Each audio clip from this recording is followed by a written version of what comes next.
आदाब बनारस, सलाम बनारस, सुबह बनारस को पढ़ाओ।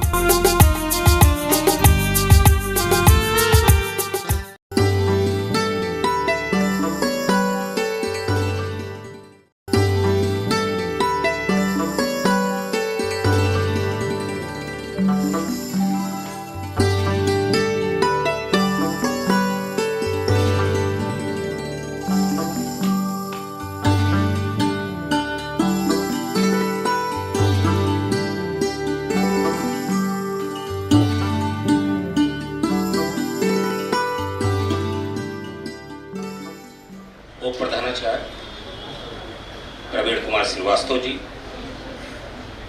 सभी अध्यापक और अध्यापिकाएं और देश के भावी मुस्तकबिल महाबोधि इंटर कॉलेज की छात्र और छात्राएं, बिना किसी औपचारिकता के आज की इस कार्यक्रम को हम प्रारंभ करने जा रहे हैं। परिचय में बहुत कम समय लेंगे, लेकिन एक ऐसे विषय के ऊपर आज ये कार्यक्रम आपके बीच आयोजित होने जा रहा है जो आपको जिज्ञासा के उस उच्चतम बिंदु पे ले जाके बैठा देगा जहां आपका भी दिमाग ये सोचने को बाध्य होगा कि जब हमारे देश में जंगे आजादी की लड़ाई लड़ी जा रही थी तो क्या कुछ हुआ है।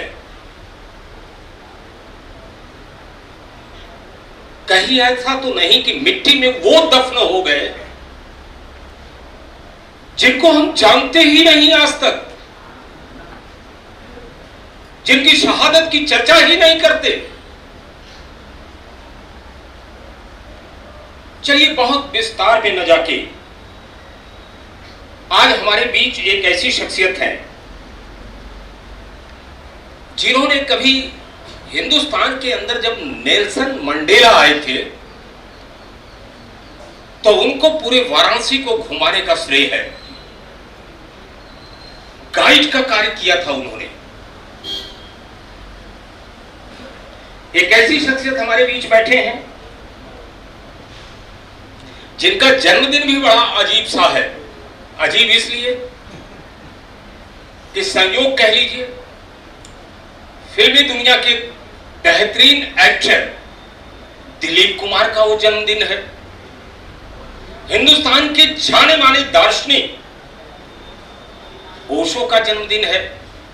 और वही 11 दिसंबर हमारे बीच बैठे हुए अशोक आनंद जी का भी जन्मदिन है। वाराणसी में सारनाथ के ऊपर अगर ऑथेंटिक जानकारी खोजने का प्रयास करते हुए पूरे हिंदुस्तान और बाहर का कोई व्यक्ति जब काशी में आता है तो लोग उसे ले जाके अशोक आनंद के करीब खड़ा कर देते हैं कि अगर सारनाथ के बारे में जानना है तो अशोक आनंद के द्वारा आप जानिए।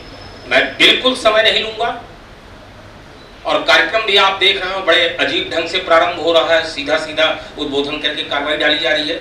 मैं अशोक भाई से अनुरोध करूंगा कि बच्चों को और खास करके महाबोधि इंटर कॉलेज सारनाथ के बच्चों को सारनाथ के बारे में ऑथेंटिक जानकारी तो होनी ही चाहिए और यहाँ के अध्यापकों को भी। तो आइए सारनाथ से यात्रा प्रारंभ करते हैं और आपको हम फिर आगे की यात्रा कराते हैं।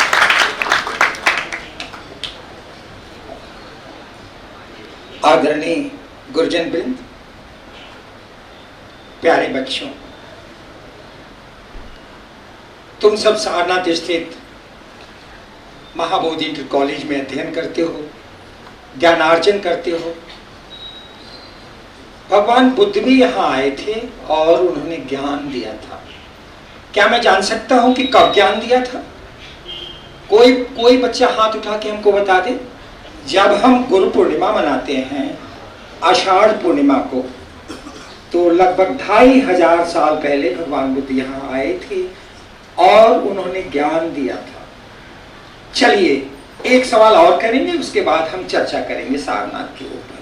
कर लो एक सवाल। आप बता दीजिए सारनाथ क्यों प्रसिद्ध है? 2 कारणों से सारनाथ दुनिया के मैप में है। हमारा राष्ट्रीय चिन्ह हमारे म्यूजियम में है और भगवान बुद्ध ने अपना पहला उपदेश सारनाथ में दिया था। ये उत्तर मैं आपसे सुनना चाहता था, कोई बात नहीं। बच्चों, आज का विषय है, देखो लिखा हुआ है सारनाथ, स्वतंत्रता संग्राम और काशी के बाबू जगत सिंह जी। तो स्वतंत्रता संग्राम और काशी के बाबू जगत सिंह पर चर्चा करेंगे विस्तार से हमारे अनुज मेजर डॉक्टर अरविंद कुमार सिंह जी।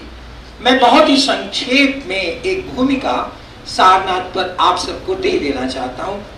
अब मैं समझ गया कि बहुत चीजें आप नहीं जानते। मैं तो डर रहा था कि सब चीजें तो आप जानते हैं सारनाथ में, मैं आपको क्या बताऊंगा। चलिए, यहाँ पर श्रीलंकन मंदिर है, जानते हैं ना आप सब? श्रीलंकन मंदिर के सामने हैं। आइए हम आपको अंदर ले चलते हैं। इसका निर्माण 1931 में हुआ था और अंदर आप देखते होंगे भित्ति चित्र फ्रेस्कोस बना हुआ है। भगवान के जीवन को उकेरा है जापानी कलाकार कोसेत्सुनोसु ने। भगवान बुद्ध का कब जन्म होता है और फिर उसके बाद वो कैसे वीतरागी होते हैं, क्या क्या चीजें उनको प्रभावित करती है, और वो बट वृक्ष के नीचे से उठ करके पीपल के वृक्ष के नीचे जाते हैं, उनको ज्ञान प्राप्त होता है पूर्णिमा के दिन।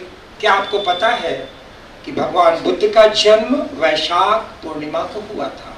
इसीलिए वैशाख पूर्णिमा को यहाँ बहुत धूमधाम से हम लोग मनाते हैं त्योहार बुद्ध जयंती का। लेकिन इसके साथ साथ आपको जानना चाहिए उनको ज्ञान भी प्राप्त हुआ था वैशाख पूर्णिमा को, और उनका देहावसान तो मुझे नहीं कहना चाहिए, उनको महापरिनिर्वाण भी प्राप्त हुआ था कुशीनगर में वैशाख पूर्णिमा के दिन। तो ये त्रिविध पावन पर्व है। ध्यान से सुने, बातचीत न करें।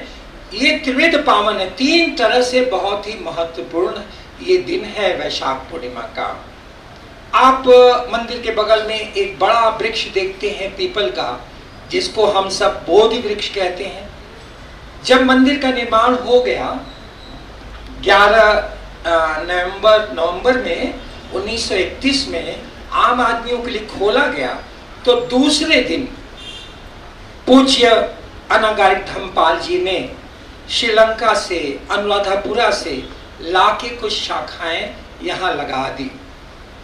1931 में आपको ज्ञात ही है कि सम्राट अशोक ने भगवान बुद्ध के उपदेशों का, उनके सिद्धांतों का, उनके धम्म का खूब प्रचार प्रसार किया, और उन्होंने अपनी बेटी संघमित्रा को श्रीलंका भेजा धम्म के प्रचार के लिए। जब उनकी बेटी वहां गई थी तो बोधगया से कुछ शाखाएं, जिस बोधि वृक्ष के, बोधगया को आप जानते हैं बिहार में 250 किलोमीटर दूर है, जहां भगवान बुद्ध को ज्ञान प्राप्त हुआ था बोधि वृक्ष के नीचे, पीपल वृक्ष के नीचे। तो उस वृक्ष की कुछ शाखाएं संघमित्रा ले गई श्रीलंका और वहां अनुराधापुरा में लगा दिया। लेकिन जब इस मंदिर का निर्माण हुआ, उद्घाटन हुआ, दूसरे दिन परम पूज्य अनागारिक धम्मपाल जी ने यहाँ 12 नवंबर 1931 को ये लगा दिया। तो पीपल का वृक्ष उतना ही पुराना है। बच्चों, यहाँ दर्शनीय बहुत जगह है, लेकिन संक्षेप में मैं थोड़ा बता दूं कि जब तुम जाते हो म्यूजियम में तो देखते हो कि हमारा राष्ट्रीय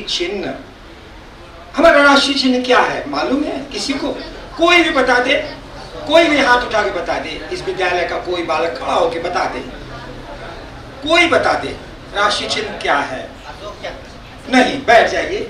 अशोक चक्र तो नहीं हो सकता। अशोक स्तंभ, स्तंभ मैंने खंबा, कालम, नहीं, और को अशोक स्तंभ हो ही नहीं सकता। किसी को नहीं पता है। देखिए, अब आप लोगों को ये सब इंफॉर्मेशन लेना चाहिए, ज्ञान प्राप्त करना चाहिए, कोई बात नहीं। हम अगर ठीक से बोले हिंदी में तो हमको कहना चाहिए सिंह शीर्षक, और अंग्रेजी में अगर हम कहते हैं तो कहेंगे लॉयन कैपिटल। यानी उस स्तंभ पर जो एक स्तंभ बना हुआ था, अभी स्तंभ के टुकड़े तो खंडहर में है ही, उस स्तंभ पर जो शीर्ष पर रखा हुआ था कैपिटल, 4 शेरों वाला, जिसमें चक्र भी है और 4 जानवर भी हैं, 4 सिंह हैं चारों दिशाओं में, म्यूजियम में रखा हुआ है। मेन हॉल में जब आप जाते हैं तो वहाँ रखा हुआ है। तो अगर कोई प्रश्न करता है कि हमारा राष्ट्रीय चिन्ह क्या है, तो हम ये नहीं कहेंगे कि चक्र है, अशोक स्तंभ है, 4 शेर, ऐसे नहीं कहेंगे, बल्कि हम कहेंगे लॉयन कैपिटल या कहेंगे सिंह शीर्षक। तो हमारे जब देश में गणतंत्र, हमारा देश बना, रिपब्लिक बना, तब हमारे राजनीतिक लोगों ने, बाबा साहब ने, सबने मिल करके इसको अपना राष्ट्रीय चिन्ह ग्रहण कर लिया। तो ये राष्ट्रीय चिन्ह बहुत ही महत्वपूर्ण है और हम गर्वान्वित होते हैं कि इतना महत्वपूर्ण देश का सर्वोपरि चीज यानी हमारा राष्ट्रीय चिन्ह हमारे पास है। हमारे पास क्या, सारनाथ में, आपके पास है।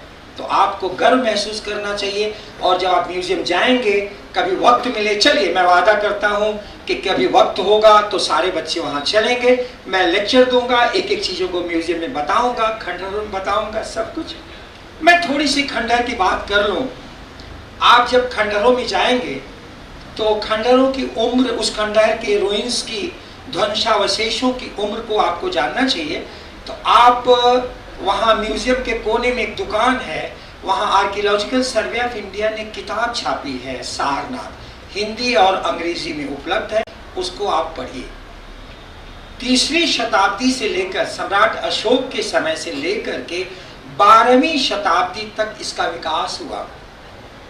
जब टर्किश इन्वेडर्स आए 12वीं शताब्दी के अंत में, उन्होंने आक्रमण किया और बहुत सारी चीजें ढक गईं। ध्वंसावशेष तो आप जाते हैं, देखते हैं ना, रूइंस अपना सब ढक गई। तो 12वीं शताब्दी से लेके 1784-87 तक सारी चीजें ढकी रहीं, किसी को पता नहीं कि क्या है। लेकिन मिस्टर मैकेंजी, मिस्टर डंकन, अंग्रेज ऑफिसर्स यहाँ आए, उन्होंने इन छोटी मोटी चीजों को देखा, ऊपर से जो भी दिखाई पड़ रहा था, उन्होंने एक लेख लिखा और उनके लेख के आधार पर लोग यहाँ आने लगे और इसके बारे में जानने की कोशिश करने लगे। 1907 से 1910 तक यहाँ खुदाई हुई और 1834-35 से लेकर के अलेक्जेंडर कनिंघम, तो अलग अलग तरीके से अलग अलग लोगों ने खुदाई की और हमारा म्यूजियम जो वहाँ है 1910 में बनकर तैयार हुआ। आप सबको इन सब चीज़ों को जानना चाहिए। और आपको थोड़ा सा और बताते हैं कि वहाँ एक मंदिर है जिसको हम कहते हैं मूलगंध कुटी, जबकि इस मंदिर का नाम हमने रखा है मूलगंध कुटी विहार। तो विहार शब्द जोड़ा है, लेकिन पुराने मंदिर का नाम था मूलगंध कुटी। भगवान जब भी वर्षावास करते थे, वहाँ एक कुटी होती थी, एक हर्मिटेज होता था, तो वो रहते थे, वर्षावास करते थे।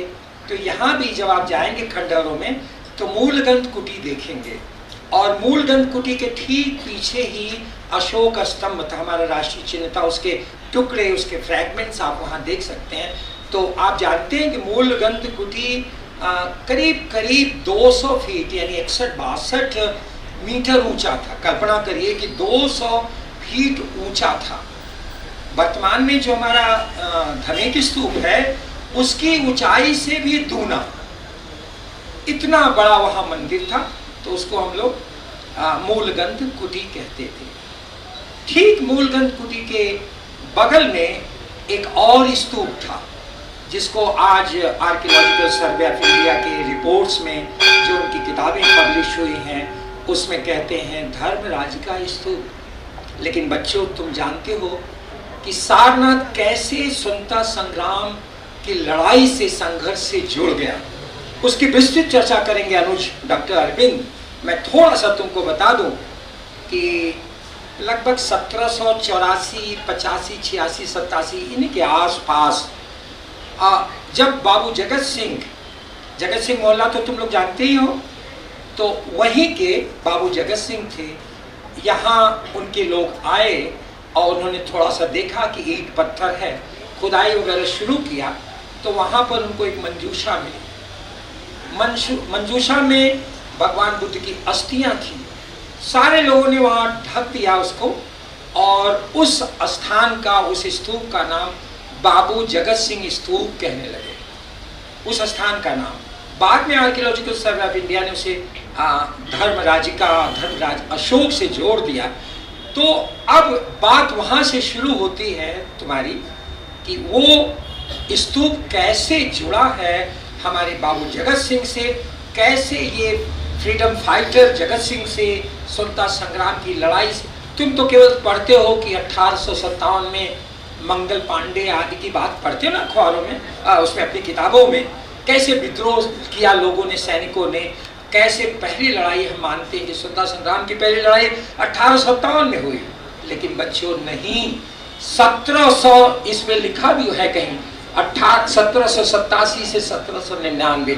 अभी बाबू जगत सिंह की चर्चा लंबी होगी, तो मैं तुमको बता दूं कि 1799 में ये विद्रोह हुआ और बनारस के लोगों ने विद्रोह किया।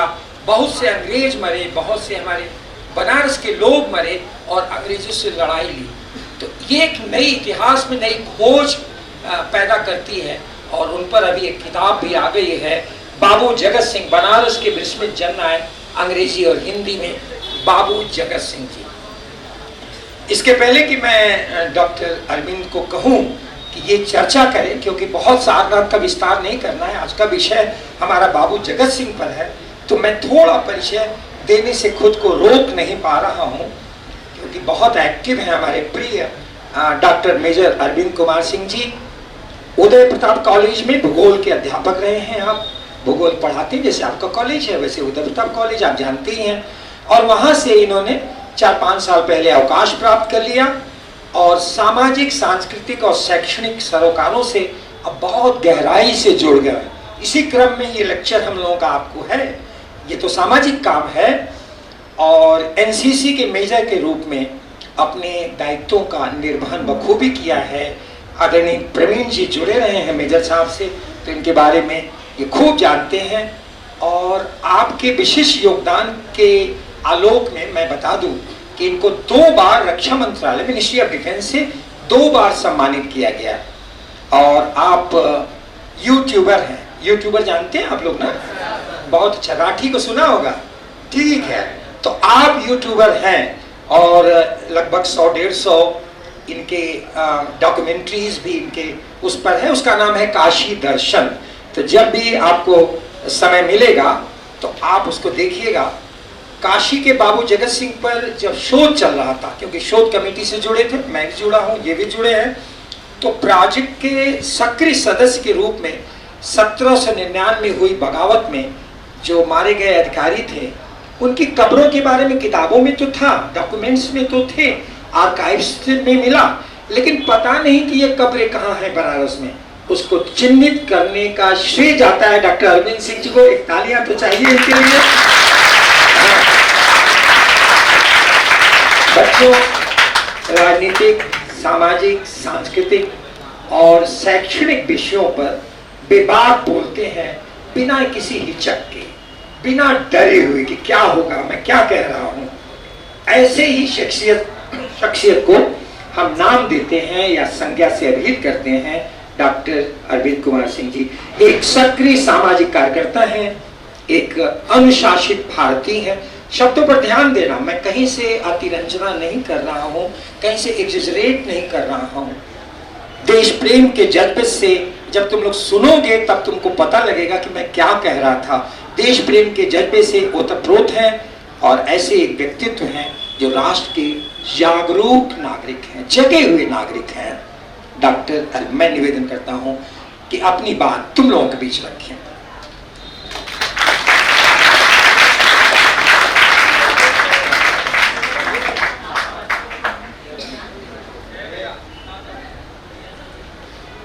बहुत बहुत धन्यवाद अशोक जी। जय हिंद बच्चों। सुनाई नहीं दिया? सुनाई नहीं दिया? सो रहे थे आप में से बहुत ज्यादा लोग। ये आपको जगाने की एक प्रक्रिया थी, और आज इतिहास के उन पन्नों को मैं पलटने जा रहा हूं जो आपके रंगोटे खड़ा कर देगा कि ये आखिरकार समय के अंतराल में कहां जाके गुम हो गए थे। लेकिन इसके पहले एक छोटी सी कहानी। रानी दासी हो गई और दासी रानी हो गई। आपके दिमाग में बहुत कुछ चल रहा होगा कोई बादशाह जिसने किसी दासी को शादी करके रानी बना दिया। नहीं, ऐसा नहीं। बचपन में पढ़ी थी मैंने ये कहानी, और जब से पढ़ी इस कहानी को दिल कसमसाता है उस बेईमानी पे, उस साजिश पे कि कोई व्यक्ति कैसे किसी की सारी उपलब्धियों को जमीन में दफन कर सकता है और अपने लिए उपलब्धियां बाहर कर लेता है। किसी बात पे ईश्वर नाराज हो गए राजा से और कहा कि हे राजन, आप मृतप्राय हो जाएं और आपके शरीर पे सिर्फ कांटे ही कांटे हो जाएं। रानी बगल में खड़ी थी। राजा गिरे, मृतप्राय हो गए, शरीर पे कांटे ही कांटे, और रानी दहाड़े मार के रोने लगी। कहा, हे ईश्वर, उम्र पूरी नहीं हुई और आपने इनको मृतप्राय कर दिया। मेरा जीवन कैसे चलेगा? ईश्वर ने कहा, हे रानी, अपने कर्मों की सजा तो सबको भुगतनी पड़ती है, प्रायश्चित करना पड़ता है। तुम्हारा भी एक ही प्रायश्चित है। प्रत्येक दिन एक एक कांटे हटाओ और जिस दिन अंतिम कांटा हटेगा राजा पुनर्जीवित हो जाएगा। एक दो कांटे नहीं थे राजा के शरीर पे, अनगिनत कांटे थे जिनकी संख्या नहीं हो सकती। रानी ने सर झुकाया, कहा, अगर मेरा प्रायश्चित यही है तो इसे मैं मंजूर करती हूं। और एक तपस्या, एक साधना का दौर प्रारंभ हुआ। शर्त यही थी कि एक दिन में सिर्फ एक ही कांटा हटाना है।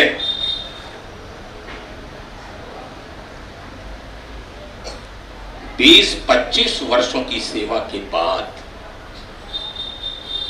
वो दिन आया जब राजा की एक आंख पे सिर्फ एक ही कांटा था। कांटा हटा देते ही राजा जीवित हो जाता। शायद यहां बाकी लोग कल्पना न कर पाए।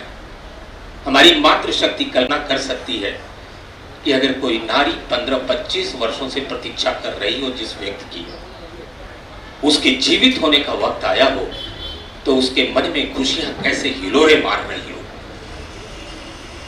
रानी की खुशी का ठिकाना नहीं था। पूरे महल को सजाने लगी, अच्छे परिधान पहना कि आज तो उनकी सजा खत्म होने वाली है। और इसी बीच में जब वो इन सब कार्यों में व्यस्त थी, दासी गुजर रही थी बगल से।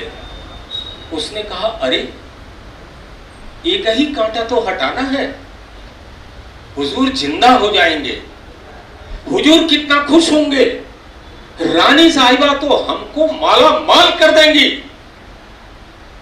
और दासी ने वो एक कांटा हटा दिया।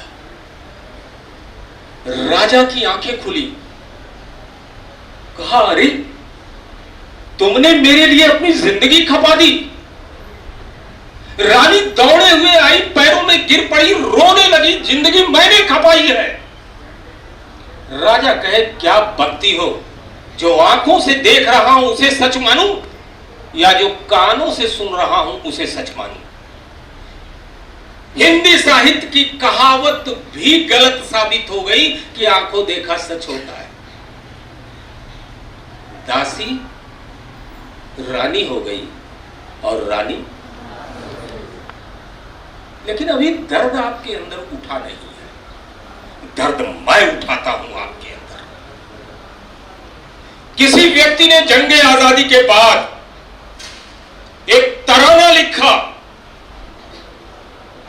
दे दी तूने आजादी हमें, बिना खड़क बिना ढाल।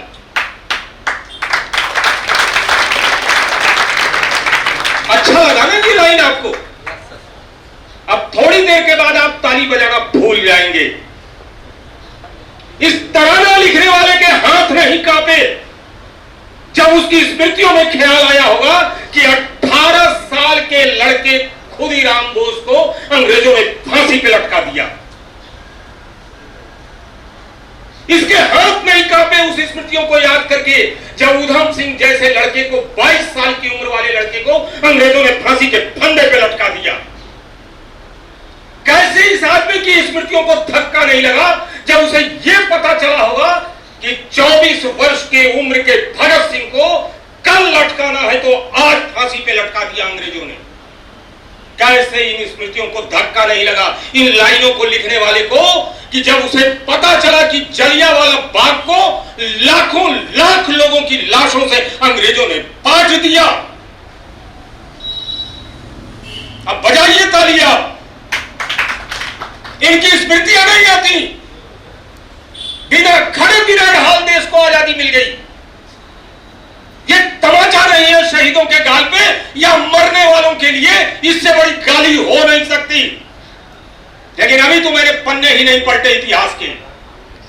एक बंदा इस देश की सरहदों से बाहर निकलता है, 70,000 कैदियों को जापानियों से मांगता है, उन्हें आजाद हिंद फौज के रूप में तब्दील करता है और ब्रितानी हुकूमत से टकरा जाता है।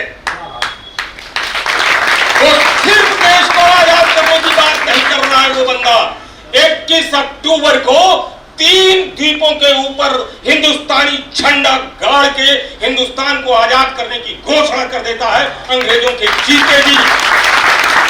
वो यही तक नहीं रुकता है बंदा, हिंदुस्तान की, आजाद हिंदुस्तान की करेंसी वो जारी कर देता है। और जिसको मेरी बात में शक हो तो काशी के काशी हिंदू विश्वविद्यालय के संग्रहालय में जाके उस करेंसी को देखिए जिसे नेताजी सुभाष चंद्र बोस ने जारी किया अंग्रेजों के जीते जी। और उस ब्रितानी हुकूमत से टकराने वाले आजाद हिंद फौज के 35,000 सैनिकों के पैर में बेड़ी, हाथ में सिक्कड़ डाल के अंग्रेजों ने दिल्ली के लाल किले में मुकदमा चलाया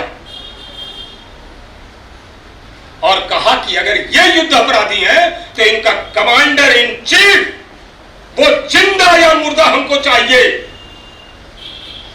इस लाइन को लिखने वाले के हाथ नहीं कांपे जब देश की आजादी के समय ये एग्रीमेंट किया गया कि देश की आजादी तो हम आपको दे रहे हैं, लेकिन इस एक बंदे के ऊपर हम समझौता नहीं करेंगे। ये जिंदा या मुर्दा चाहे जब आपको प्राप्त हो, इसे आपको ब्रिटिश हुकूमत को सौंपना पड़ेगा। हाथ नहीं कांपे। ऐसी जंगे आजादी की लड़ाई लड़ने वाले को हम पाएंगे तो ब्रिटिश को सौंप देंगे। और यहीं तक बात नहीं रुकी। जब प्लान क्रैश हुआ ना तो हुआ कि ये अच्छा हुआ। आप कहेंगे सर आप ये क्या कह रहे हैं? नहीं, कुछ लोगों के लिए अच्छा हुआ कि कहानी यहीं दफन कर दो इस आदमी की। किसी ने कहा प्लेन क्रैश में मारा गया, किसी ने कुछ और कहानी उठा दी। कभी दर्द नहीं होता सीने में कि जिस आदमी ने देश की आजादी के लिए ये कुछ किया, उस आदमी की पूरी जिंदगी गुमनामियों के अंधेरे में ढकेल दिया।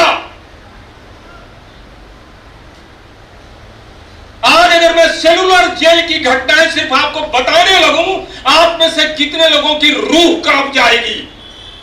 वीर सावरकर के अनुशन को तोड़ने के लिए संडास में से लेटरिन निकाल के उनके मुंह में डाला गया अंग्रेजों के द्वारा। हाथ नहीं कांपे लिखने वाले को, दे दी तूने आजादी हमें। अरे राम जैसे व्यक्ति को भी शस्त्र उठाना पड़ा है। दुनिया में इतिहास में नहीं है कहीं कि ऐसे आजादी मिल जाती हो। मैं कहना क्या चाहता हूं, ऐसे ही एक और आदमी की जिंदगी गुमनामियों में दफन की गई। 1787 तारीख याद कीजिए। इसी वाराणसी के लहुरावीर में एक राज परिवार था। उस राज परिवार के मुखिया का नाम था बाबू जगत सिंह। उन्होंने कहा कि हम एक मोहल्ला बनाते हैं काशी के अंदर, बाजार बनाते हैं काशी के अंदर। इसके पहले बाबू जगत सिंह ने मंदिर बनाया, मस्जिद बनाया, गुरुद्वारे के लिए जमीन दी। आज की तारीख में काशी के अंदर ये जाके आप देख सकते हैं, जिंदा मिसाल है ये सारी चीजें। वो जमींदार थे, सिर्फ बनारस के लहुरावीर क्षेत्र के नहीं। कान खोल के रखना जो कुछ मैं बता रहा हूं। सारनाथ का ये पूरा क्षेत्र भी उनकी जमींदारी में आता था। किसी कारिंदे ने बतलाया कि साहब ईंटों का अंबार है सारनाथ में। बाबू जगत सिंह ने यहां उन ईंटों की तलाश में खुदाई का कार्य प्रारंभ किया। कब? 1787 में। 27 फीट गहराई में जाने के बाद एक मंजूषा मिली। मंजूषा संगमरमर की छोटी सी पेटिका, उसमें कुछ अस्थियां थी, मोती थे, सोने के पत्थर थे। जो ही ये खबर लगा, बाबू जगत सिंह ने खुदाई का कार्य बंद करा दिया। और बंद कराने के बाद अस्थियों को गंगा में प्रवाहित किया। उस समय तक काशी के अंदर बाबू जगत सिंह के द्वारा जगतगंज मोहल्ला बसाया जा चुका था। आज की तारीख में भी काशी में जगतगंज मोहल्ला है, जमीन पे जाके आप देख सकते हैं। और 1787 के बाद 1834 से लेके 36 के बीच में कनिंघम इस स्थान की खुदाई कराता है। तारीख को ख्याल रखिएगा, कैलकुलेट कर लीजिए। 87 के बाद 1834 से लेके 36 की बात मैं कर रहा हूं। एक आदमी को बुलाया गया,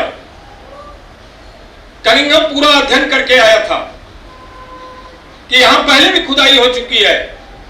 उस समय शंकर नाम का एक व्यक्ति था जिसने बाबू जगत सिंह के कारिंदों के साथ इस स्थान की खुदाई कराई थी। उस शंकरवा को, अंग्रेज शंकरवा बोलते थे, उस शंकरवा को बुलाया गया कि भाई तुम तो यहां की जानकारी रखते हो, जरा खुदाई में साथ दो। और फिर 27 फीट की गहराई तक ये लोग गए। लेकिन यहां एक बात बता दूं बच्चों कि 1787 में खुदाई के बाद जब इस स्थान को बंद किया बाबू जगत सिंह ने, तो उन्हें डर लगा कि कोई दूसरा इसको गड़बड़ न करे, इसलिए उस स्थान का नाम दिया बाबू जगत सिंह स्तूप। ये जितना कुछ मैं बोल रहा हूं ब्रिटिश आर्काइव से प्राप्त दस्तावेजों के आधार पर बोल रहा हूं। ये हमारे दस्तावेज नहीं है, अंग्रेजों के हैं। जिसको पढ़ने का जिज्ञासा होगी, लालसा होगी, वो सब उपलब्ध करा देंगे हम लोग। शंकरवा वापस आता है, खुदाई होता है। खुदाई में यहां से प्राप्त बहुत सी चीजों को बरना पुल के पायों में ले जाके कनिंघम डाल देता है। और उसके बाद उस मंजूषा को एशियाटिक सोसाइटी ऑफ कलकत्ता में ले जाके जमा कर देता है, जो वहां के दस्तावेजों में दर्ज है। फिर तारीख क्या बोला मैंने? 1787 में जगत सिंह के द्वारा खुदाई 1834-35 में कनिंघम के द्वारा। इस तारीख को अब याद रखना, यहीं से इस कहानी को मैं वापस पलट देता हूं। अवध में शासन आसिफ-उद-दौला का था और आसिफ-उद-दौला जब गद्दी पे बैठा तो अंग्रेज उस समय दो चीजों पे कार्य कर रहे थे। पहला, हिंदुस्तान से राजा महाराजाओं का शासन समाप्त करना, और अगर कहीं जमींदारी चल रही है उस जमींदारी पे चोट करना। तो 24 सितंबर 1797 में आसिफ-उद-दौला की मृत्यु होती है और उसका दत्तक पुत्र था वजीर अली, वो गद्दी पे बैठता है। अंग्रेजों को यह गवारा नहीं था। वजीर अली को नीचे उतारा गद्दी से, कहा 6 लाख रुपए लो, ऐश करो, गद्दी उद्दी का सपना देखना भूल जाओ। वजीर अली को यह बात बड़ी बुरी लगी और वजीर अली 1798 में लखनऊ से पलायन कर गया और बनारस चला आया। अब यहां से कहानी बहुत इंटरेस्टिंग है। वो बनारस आया तो एक दिन बनारस की सड़कों पे वो घूम रहा था, तभी एक बखी में राष्ट्रीय ठाट बाट वाला एक लड़का दिखाई दिया। बातचीत हुआ, बड़ा प्रभावित हुआ और उसने अपने गले का कंठहार निकाल के उस लड़के को पहना दिया। दरअसल वो लड़का बाबू जगत सिंह का पुत्र लक्ष्मी नारायण था। वो घर आके उसने बताया कि पिताजी, एक बड़ा शानदार व्यक्तित्व का आदमी ऐसे मिला है और ये घटनाक्रम मेरे साथ हुआ है। उस समय बाबू जगत सिंह के ऊपर अंग्रेजों का दबाव बढ़ रहा था। तत्काल इस इशारे को समझे और माधव दास के बागीचे में वजीर अली से मिलने का प्लान बनाए। माधव दास का बागीचा आज कार्यालय बनारस में जहां है, ठीक उसके सामने का बागीचा उस समय माधव दास का बागीचा होता था। और दोनों मिले और एक चिनगारी के लिए बारूद इकट्ठा करने का कार्य प्रारंभ हो गया।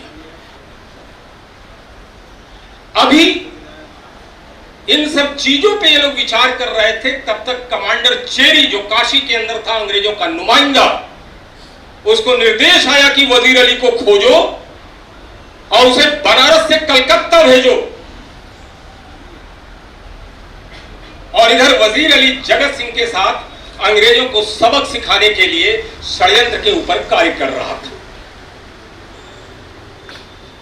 और आखिरकार इन दोनों ने मिलकर तय किया कि 14 जनवरी 1799 को काशी में वो बगावत की जाएगी जो हिंदुस्तान की तारीख में कभी नहीं हुई होगी। और ये अंग्रेज हमें कलकत्ता भेजना चाहते हैं, हम इनको काशी से मारते हुए कलकत्ता लेके जाएंगे। अब आगे कमांडर चेरी को यह पता ही नहीं था कि उसकी मौत के हिसाब किताब हो रहे हैं माधव दास के बागीचे में।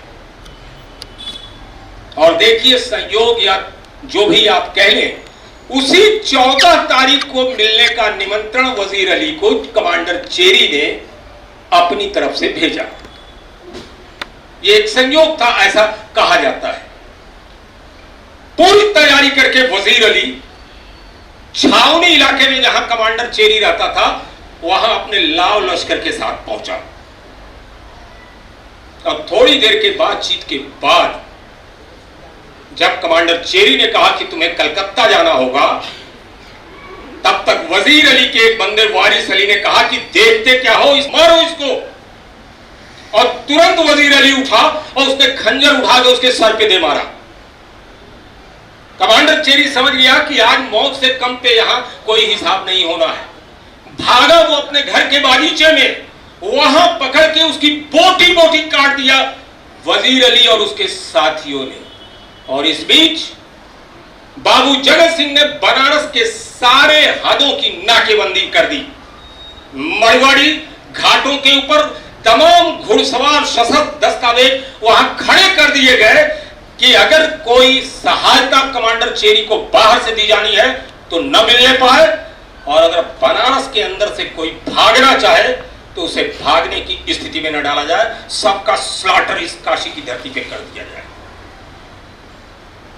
भयंकर कत्लो गारत हुआ काशी की धरती पे। वजीर अली शाम होते होते काशी से खिसक लिया, काम पूरा हो चुका। बाबू जगत सिंह ने कहा मैं कतई काशी नहीं छोड़ूंगा, अगर हो अंग्रेजों को हिम्मत तो हमको पकड़े। और जान के बच्चों आपको आश्चर्य होगा, 2 महीने तक ब्रितानी हुकूमत निर्णय ही नहीं ले पाई, सब कुछ जानने के बाद भी, कि बाबू जगत सिंह को अरेस्ट किया जाए या न किया जाए। 2 महीने के बाद यह डिसीजन हुआ कि जगत सिंह की कोठी को घेरा जाए और बाबू जगत सिंह को अरेस्ट किया जाए। कोठी घेरी गई, बाबू जगत सिंह को अरेस्ट किया गया और अरेस्ट करके चुनार के किले में ले जाके कैद किया गया। आप सोच सकते हैं, जब अंग्रेज 18 साल के लड़कों को छोड़ने की स्थिति में नहीं है। पता है आप में से किसी को कि वीर सावरकर को 2 आजीवन कारावास दिया अंग्रेजों ने? एक नहीं साहब, 2 आजीवन कारावास। उनका भी नाम नहीं जानते आप, और क्यों दिया यह भी नहीं पता आपको। वीर सावरकर ने लंदन में पढ़ाई करते वक्त यह तय किया कि हिंदुस्तान से अगर अंग्रेजों को उठा के बाहर फेंक देना है तो हिंदुस्तान के एक एक गांव को बमों की फैक्ट्री के रूप में तब्दील कर देना है। और ये बम कैसे बनेंगे, इसका फार्मूला वीर सावरकर ने तैयार करके हिंदुस्तान में अपने साथियों को भेजा था, जो अंग्रेजों को नागवार गुजरा था। उनकी कहानी अंत करने पे चले गए। मैं वापस जगत सिंह पे आता हूं। अंग्रेजों ने चुनार के किले में रखा और उसके बाद फांसी की सजा बाबू जगत सिंह को दे दी। जी, फांसी की सजा। लेकिन मन इतने से भी नहीं भरा, चोट बहुत गहरी थी और निजामत अदालत ने फांसी की सजा को चेंज करके आजीवन कारावास में तब्दील कर दिया बाबू जगत सिंह की सजा को। मन यहां भी नहीं भरा अंग्रेजों का। और अब जो बताने जा रहा हूं, सुन के आपको आश्चर्य होगा कि बाबू जगत सिंह को अंग्रेजों ने सेंट हेलेना द्वीप पे ले जाके कैद करने का निर्णय लिया। ये आज पूरी सभा के अंदर डॉक्टर मेजर अरविंद कुमार सिंह इस बात को नहीं कह रहे हैं, ये ब्रिटिश आर्काइव से निकाले गए दस्तावेज बता रहे हैं कि बाबू जगत सिंह को सेंट हेलेना द्वीप पे कैद करने का निर्णय अंग्रेजों ने लिया। और सेंट हेलेना द्वीप कहां है? दक्षिणी अफ्रीका में। क्यों मशहूर है? क्योंकि किसी समय फ्रांस के राजा नेपोलियन बोनापार्ट, जो अपनी जिंदगी में कहता था कि मेरी डिक्शनरी में असंभव नाम का कोई शब्द नहीं है, ऐसे नेपोलियन बोनापार्ट को ले जाके अंग्रेजों ने सेंट हेलेना द्वीप पे कैद करके रखा था। और यहां अपनी ये जानकारी दुरुस्त कर लेना बच्चों, हिंदुस्तान की जंगे आजादी की लड़ाई में मैं चुनौती देके कह रहा हूं इस पूरी सभा के अंदर, खोज के लाइए, अगर बाबू जगत सिंह के अतिरिक्त किसी को अंग्रेजों ने सेंट हेलेना द्वीप भेजा हो, मैं सारी बहस से अपना नाम वापस ले लूंगा। चुनौती देके कह रहा हूं।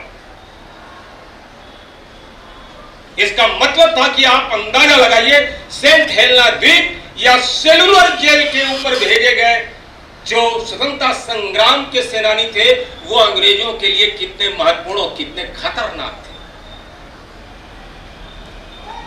थोड़ी सी बात और लगी। फोर्ट विलियम ने ले जाके 40 दिन कैद किया। फोर्ट विलियम कहां? कलकत्ता।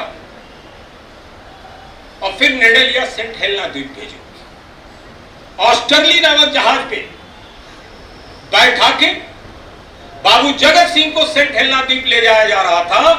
बाबू जगत सिंह को अपना वतन छोड़ना मंजूर नहीं था और उन्होंने ऑस्ट्रेलिया नामक उस जहाज से छलांग लगाई और गंगा सागर में जल समाधि ले लिया। इस स्वतंत्रता संग्राम की कहानी तो काशी से चलकर कलकत्ता के गंगा सागर में समाहित हो जाती है, लेकिन इतिहास के पन्ने तो अभी खोलने बाकी हैं साहब।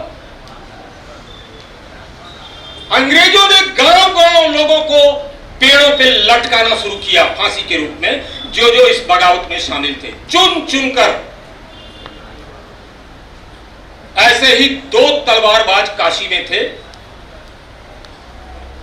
बाबू शिवनाथ सिंह और बहादुर सिंह। ब्रह्मनाल गली के अंदर ये दोनों तलवारबाज बाबू जगत सिंह के कारिंदे थे। रंगोटे आपके खड़े हो जाएंगे। इस स्थान को खोजने के लिए विकास जी बैठे हैं हमारे सामने। उन गलियों की खाक छानी मैंने कि कहां खून का कतरा गिरा इन बहादुरों का। अंग्रेजों का सरदार पांचू सरदार को जिम्मेदारी दी गई कि इनको पकड़ के इनकी मुश्किल कस के लाओ। काशी वाले कहते थे पांचू सरदार इतना आसान नहीं है उन दोनों को पकड़ना, अपने फन के माहिर हैं, तलवारबाजी के हुनर में उनका कोई मुकाबला नहीं है। और जब पूरी ब्रितानी हुकूमत के 500 सैनिक ब्रह्मनाल की गली में घुसे, समझ में नहीं आ रहा था कि इन दोनों को पकड़े कैसे। उनकी घरों पे सीढ़ियां लगाया और इसके बाद तो वो लोमहर्षक घटना हुई जो अच्छे अच्छों के रंगोटे को खड़ा कर देगी। ये दोनों नंगी तलवार लेके अपने छतों से कूदे गली के अंदर कि तुम हमको गिरफ्तार करने के लिए आ रहे हो, हम खुद आ रहे हैं तुम्हारे सामने, अगर हो औकात तो कर लो गिरफ्तार। और उसके बाद वो खूनी मंजर प्रारंभ हुआ। पूरी की पूरी ब्रह्मनाल की गली लाशों से पट गई। 20-20 अंग्रेज सैनिक इन दोनों के ऊपर टूट पड़े इनको पकड़ने के लिए।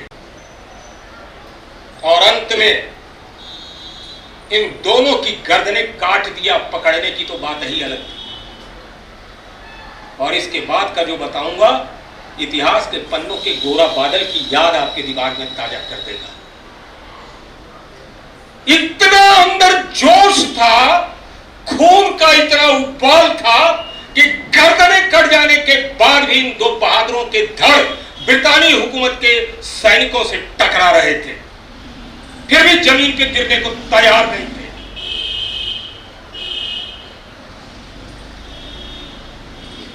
फिर उस तारीख पे ले जाता हूं वापस।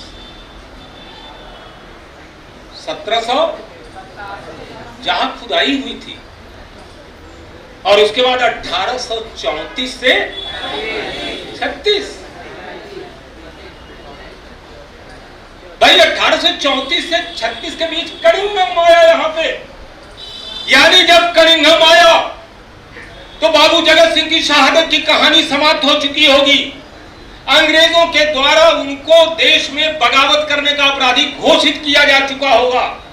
और ऐसे में आके अगर कनिंघम यहां शिलापट लगाता है कि बाबू जगत सिंह इस स्थान पे आने वाले सबसे पहले व्यक्ति थे, और फिर एक लाइन लिख के उनका कैरेक्टर गिराने का प्रयास करता है कि खुदाई में यहाँ के स्थानों को विनिष्ट कर दिया, तो समझा जा सकता है कि एक ऐसे बगावती के लिए बहुत अच्छे शब्द तो यहाँ शिलापट पे नहीं लिखे जाएंगे।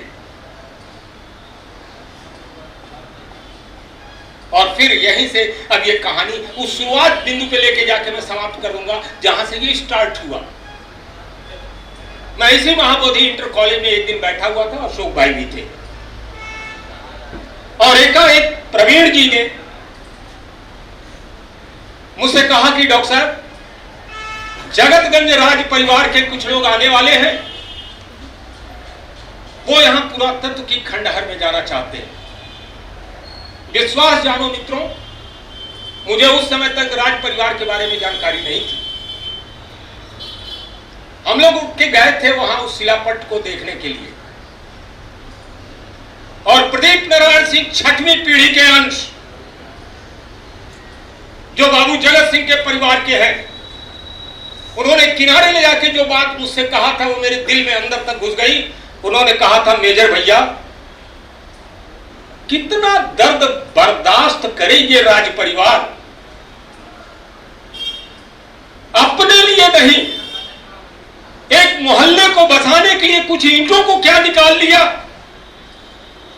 कि इस बनारस के अंदर इस पूरे राज परिवार को ईंटा चोर के रूप में घोषित कर दिया।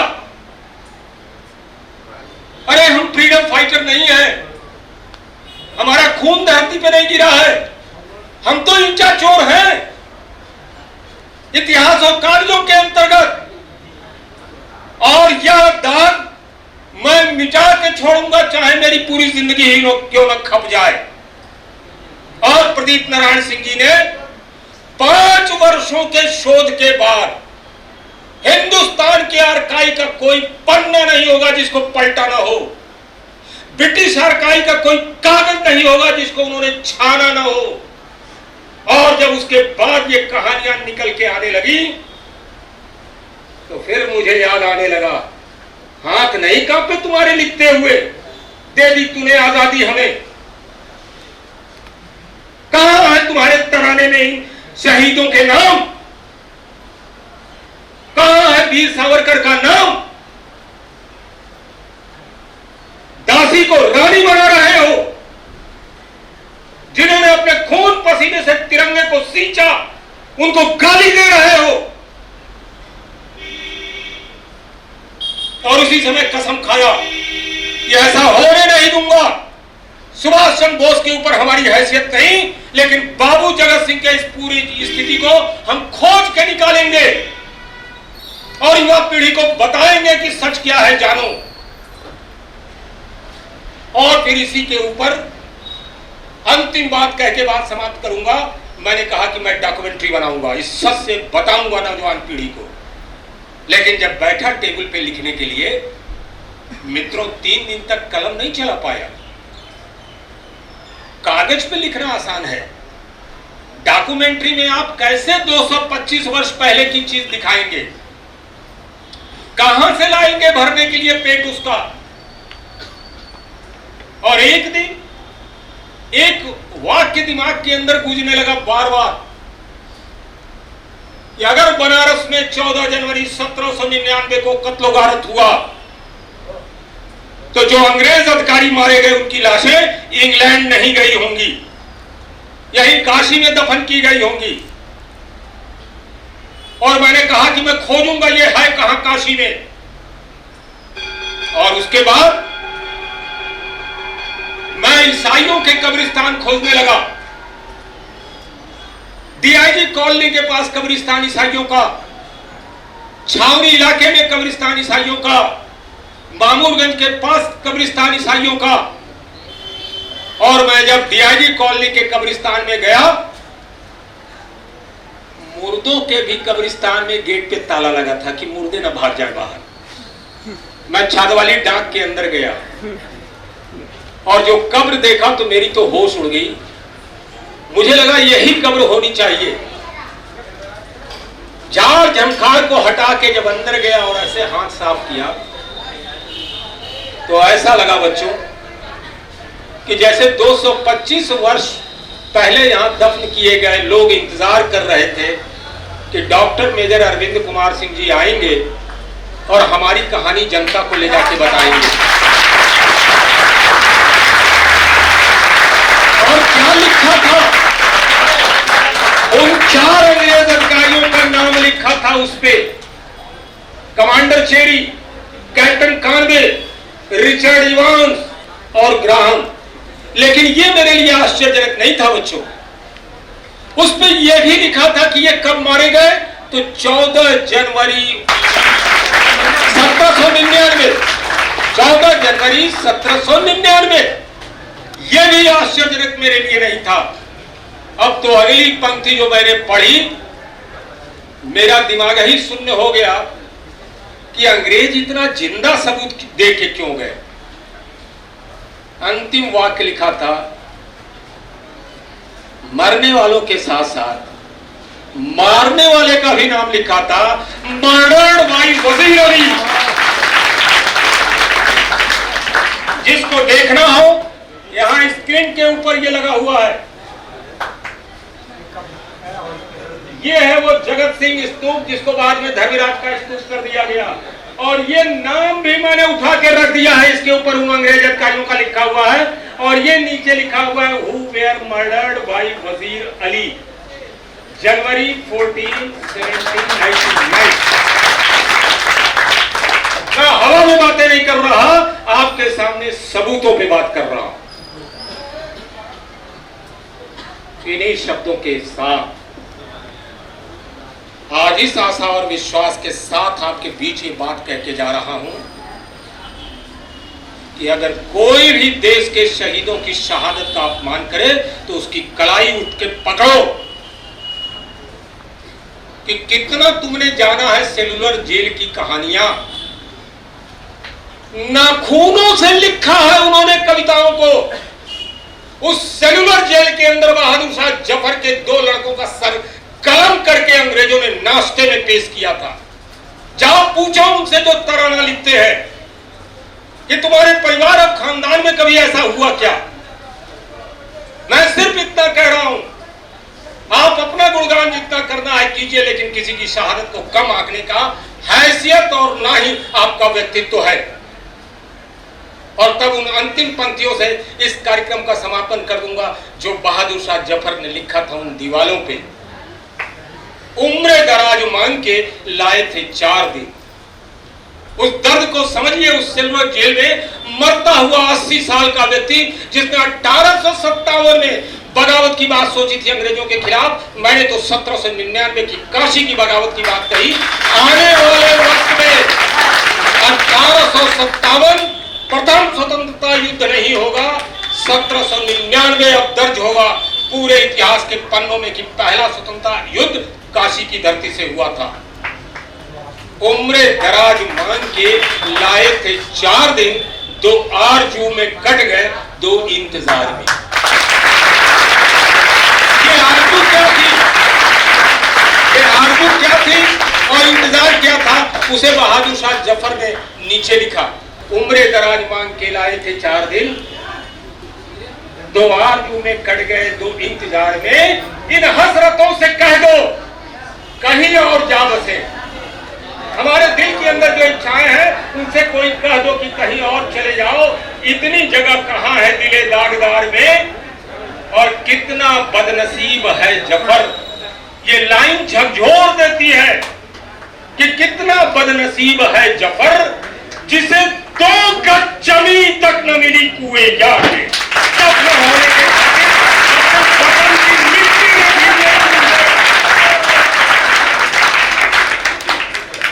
अपने मिट्टी में दफन नहीं हो पाए।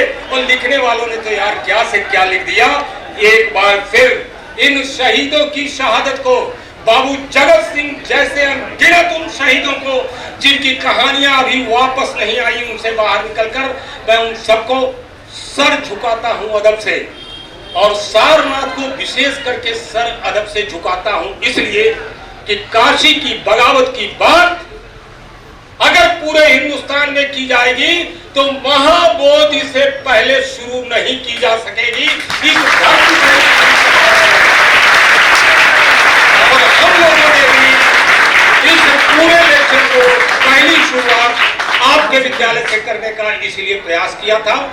इसमें जितने लोगों ने सहयोग दिया है आप सभी का हृदय से आभार है। ईश्वर करे जब तक ये जिंदगी है ऐसे गुमनाम शहीदों की कहानियां दस्तावेजी रूप में हम लोगों को मिलते रहे और हम टंके की चोट पे पूरे हिंदुस्तान को बताते रहे हिंदुस्तान के मुस्तकबिल को। धन्यवाद।